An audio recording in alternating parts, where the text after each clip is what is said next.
अब हम लोग क्वेश्चन नंबर 4 बनाते हैं। Ganpati limited has furnish the following ratio and information relating to the year 31 March 2017। तो गणपति लिमिटेड इन्फॉर्मेशन दे रखा हुआ है, क्या क्या इन्फॉर्मेशन है, तो चलिए वो देखते हैं। इन्फॉर्मेशन में क्या है, सेल्स दे रखा हुआ है 60 lakh, return on net worth 25%। Net worth में क्या क्या आता है, शेयर कैपिटल आता है, रिजर्व एंड सरप्लस आता है, ये सब नेटवर्थ में आता है। फिर rate of income tax 50%, share capital to reserve and surplus 7:3, ये रेशियो दे रखा हुआ है। करेंट रेशियो 2 दे रखा हुआ है। नेट प्रॉफिट टू सेल कितना दे रखा हुआ है, 6.25%। तो 60 लाख का 6.25% आ जाएगा। Inventory turnover based on cost of goods sold 12 दे रखा हुआ है। फिर नीचे में कॉस्ट ऑफ गुड्स सोल्ड दे रखा हुआ है 18 लाख का। इंटरेस्ट ऑन डिवेंचर कितना दे रखा हुआ है, 60,000 का। रिसीवेबल 2 लाख का, पेबल्स 2 लाख का, ये हम लोग को दे रखा हुआ है। You are required to calculate the operating expense for the year ended 31 March 2017। तो हम लोग को ऑपरेटिंग एक्सपेंसेस निकालना है। नेक्स्ट में prepare a balance sheet as on 31 March in the following format. और फॉर्मेट में क्या दे रखा है, फिक्स एसेट हम लोग को, current asset, stock, receivable, cash, ये हो गया एसेट साइड का। लायबिलिटी साइड का क्या है, share capital, reserve and surplus, 15% debenture और पेबल, ये हम लोग का दे रखा हुआ है। ठीक है, तो चलिए बनाते हैं।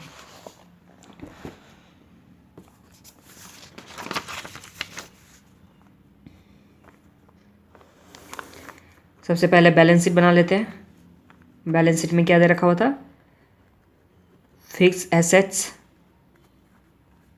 फिर करेंट एसेट्स। करेंट एसेट में क्या क्या दे रखा हुआ है, स्टॉक, रिसीवेबल, कैश। फिर यहाँ शेयर कैपिटल दे रखा हुआ है, reserve and surplus,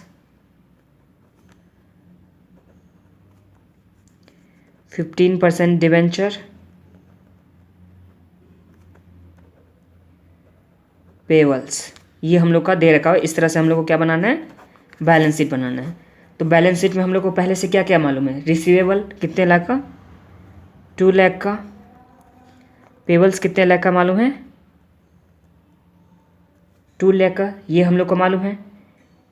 receivable, payable. Interest on debenture 60,000 दे रखा है। इंटरेस्ट ऑन डिबेंचर कितना दे रखा है, 60,000। तो इंटरेस्ट ऑन डिबेंचर कैसे हम लोग निकाले होंगे, interest on debenture is equal to क्या, 15% रेट है, डिबेंचर का रेट कितना परसेंट है, 15%, इंटू डिबेंचर किए होंगे। इंटरेस्ट हम लोग को कितना दे रखा है, 60,000 दे रखा हुआ है, divide by 15% is equal to क्या आ जाएगा हम लोग का, debenture.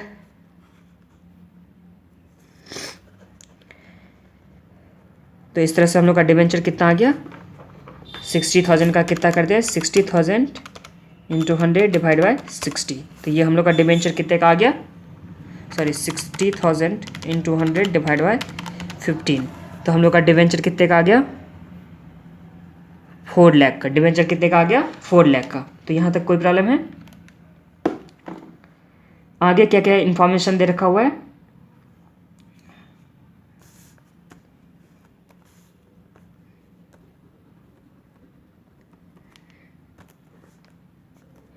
Return on net worth, return on net worth, इसी को हम लोग क्या बोलते हैं, नेट प्रॉफिट, ये बोलते हैं ना। तो इसके लिए हम लोग को क्या बनाना होगा, इनकम स्टेटमेंट बनाते हैं।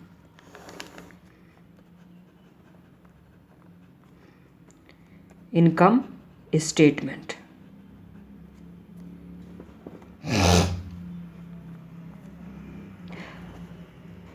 सेल्स हम लोग का कितना दे रखा हुआ है, 60 लाख, माइनस क्या करेंगे, कॉस्ट ऑफ गुड सोल्ड, जो हम लोग का कितना दे रखा है, 18 लाख का। कितना दे रखा हुआ है, 18 लाख का। तो ये कितना आ गया, 60 लाख माइनस 18 लाख, तो ये आ गया हम लोग का 42 लाख। कितने का आ गया, 42 lakh. Minus operating expense, minus क्या करना है, ऑपरेटिंग एक्सपेंस, ये हम लोग को निकालना है। तो आ क्या जाएगा, EBIT की क्या आ जाएगा, EBIT कितना आ जाएगा, जितना भी आ जाएगा। माइनस क्या करते हैं हम लोग, इंटरेस्ट करते हैं। इंटरेस्ट सम्स में कितना दे रखा हुआ है, 60,000 का, जो डिवेंचर का इंटरेस्ट था। तो हम लोग का क्या आता, EBT, यही आता ना। माइनस क्या करते हैं हम लोग, टैक्स करते हैं। EBT माइनस क्या करते हैं, टैक्स करते हैं। टैक्स का रेट दे रखा होता है @50%, @50%। तो टैक्स माइनस करने के बाद क्या आता है, अर्निंग आफ्टर टैक्स। और अर्निंग आफ्टर टैक्स कितना दे रखा हुआ है, 60 लाख का 6.25%, यही है ना। Net profit to sales ratio 6.25। तो इस तरह से हम लोग को अर्निंग आफ्टर टैक्स आ जाएगा, कितना आ जाएगा, 60 लाख का 6.25%, ये कितना आ गया, 3,75,000। टैक्स अब हम लोग का कितना परसेंट है, 50% है। तो ये देखिए, ये जो होगा टैक्स डिडक्ट करने के बाद ही होगा। अगर यहाँ पे हम लोग 100% मानते हैं, यहाँ पे कितना मानते हैं, 100%, तो ये टैक्स डिडक्ट हो गया 50%, तो अर्निंग आफ्टर टैक्स कितना बच गया, 50% बच गया ना। तो ये दोनों क्या है, इक्वल ही हैं। तो हम लोग यहाँ भी कितना लिख लेंगे, 3,75,000। तो अर्निंग बिफोर टैक्स कितना हुआ होगा, तो 3,75,000 प्लस 3,75,000, तो 7,50,000। इसको हम लोग ऐसे भी बना सकते हैं। हम लोग को 50% का निकालना था, और 50% का मालूम है, 50% का कितना मालूम था, 3,75,000। तो इस तरह से भी निकाल सकते हैं, वैसे भी निकाल सकते हैं। तो ये हम लोग का कितना हो गया, टैक्स अर्निंग बिफोर टैक्स 7,50,000। ये हम लोग को 60,000 डिडक्ट करने के बाद, 60,000 डिडक्ट करने के बाद हम लोग को 7,50,000 आया। तो अगर हम लोग डिडक्ट नहीं करते 60,000, तो हम लोग का कितना होता, तो इसमें हम लोग 60,000 क्या कर देंगे, ऐड कर देंगे। तो ये कितना आ गया, 8,10,000। कितना आ गया, 8,10,000। यहाँ तक कोई प्रॉब्लम है। यहाँ देखिए, EBT अर्निंग बिफोर टैक्स, ये क्या है, इंटरेस्ट डिडक्ट करने के बाद है। इंटरेस्ट कितना डिडक्ट किए थे, 60,000 डिडक्ट करने के बाद। तो हम लोग उससे पहले वाला फिगर में पहुंचना चाहेंगे, तो यहाँ माइनस कर देंगे, तो इसको क्या कर देंगे, प्लस कर देंगे। तो 8,10,000 माइनस कितना, 60,000, तो ये कितना आ गया, 7,50,000। अब 42 लाख में से कितना माइनस करेंगे, तो हम लोग को 8,10,000 आएगा। 42 लाख में से हम लोग को कितना माइनस करेंगे, तो 8,10,000 आ गया। तो ये हम लोग कितना माइनस करेंगे, 33,90,000। कितना माइनस करेंगे, 33,90,000। यही हम लोग का क्या हो गया, ऑपरेटिंग एक्सपेंसेस।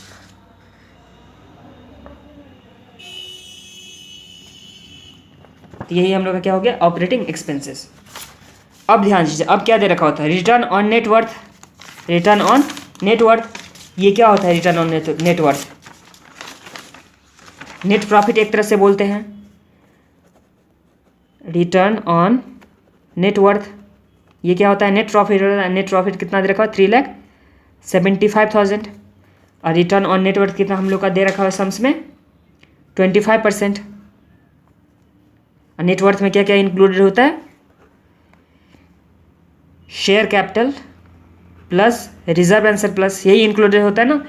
नेटवर्थ में हम लोग का share capital and reserve and surplus included होता है। तो reserve and surplus plus share capital का 25% करने से ये हम लोग का आ जाएगा ना 3,75,000, क्योंकि नेटवर्थ तो नेट प्रॉफिट होता है।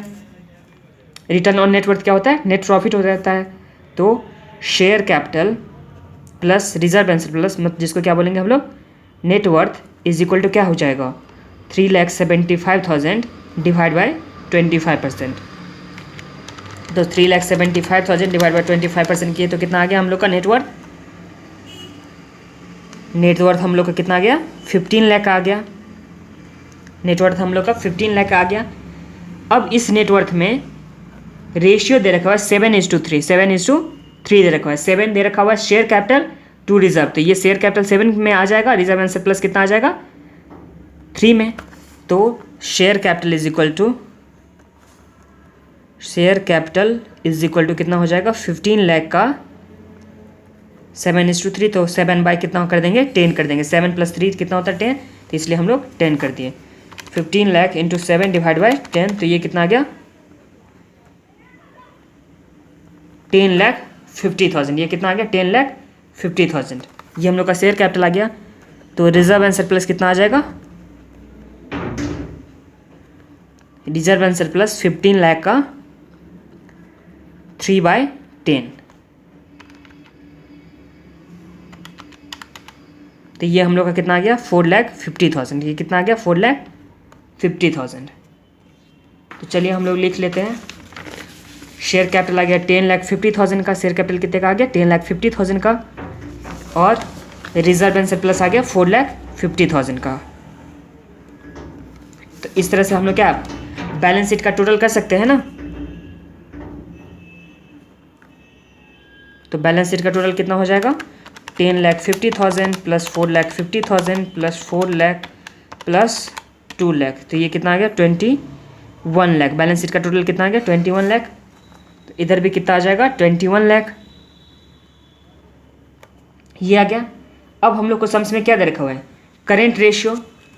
हम लोग को क्या दे रखा हुआ है, करेंट रेशियो। तो क्या करेंगे, current ratio is equal to क्या फॉर्मूला होगा, current asset by current liability. और करेंट रेशियो दे रखा हुआ है 2, तो 2 is equal to current asset तो मालूम नहीं है, तो current asset divide by current liability. अभी हम लोग पेबल्स था, सिर्फ करेंट लायबिलिटी में क्या था, पेबल्स था। पेबल कितने का था 2 लाख का। तो इस तरह से करेंट एसेट कितने हो जाएगा, करेंट एसेट कितने का हो जाएगा 4 लाख का। करेंट एसेट कितने का हो जाएगा 4 लाख का। तो यहाँ हम लोग का करेंट एसेट में कितना हो गया 4 लाख। करेंट एसेट में हम लोग का 4 लाख हो गया। और टोटल बैलेंस शीट का टोटल कितना देखो 21 लाख। तो 21 लाख माइनस 4 लाख करेंगे तो हम लोग का कितना आता है 17 लाख। तो 17 लाख हम लोग का क्या हो गया फिक्स एसेट। देखिए बैलेंस शीट का टोटल क्या होता है, फिक्स एसेट और करेंट एसेट को मिला करके, फिक्स एसेट करेंट एसेट को मिला करके, करेंट एसेट हम लोग का 4 लाख का हो गया। तो फिक्स एसेट क्या हो जाएगा, टोटल बैलेंस शीट का टोटल माइनस करेंट एसेट। तो टोटल बैलेंस शीट का टोटल 21 लाख था, माइनस कितना कर दिए 4 लाख। तो हम लोग का कितना आ गया 17 लाख। अब हम लोग को स्टॉक निकालना है और कैश निकालना है। तो स्टॉक के लिए दे रखा हुआ है क्या चीज़, स्टॉक के लिए दे रखा है inventory turnover ratio. Inventory turnover ratio का फॉर्मूला क्या होता था, COGS by average stock, COGS by average stock. Inventory turnover ratio कितना दे रखा है 12 दे रखा है टाइम्स, और COGS दे रखा है 18 लाख बाई क्या कर देंगे एवरेज स्टॉक। तो इस तरह से हम लोग का एवरेज स्टॉक कितना हो जाएगा 18 लाख डिवाइड बाय 12। तो 18 लाख डिवाइड बाय 12 कितना आता है 1,50,000। तो हम लोग का 1,50,000 क्या आ जाएगा यहाँ पे स्टॉक आ जाएगा 1,50,000। तो जो बच गया वो बैलेंसिंग फिगर क्या हो गया कैश 50,000। बैलेंसिंग फिगर कैश कितना आ गया 50,000। इसी के साथ ये सम्स कंप्लीट होता है इलस्ट्रेशन नंबर 4।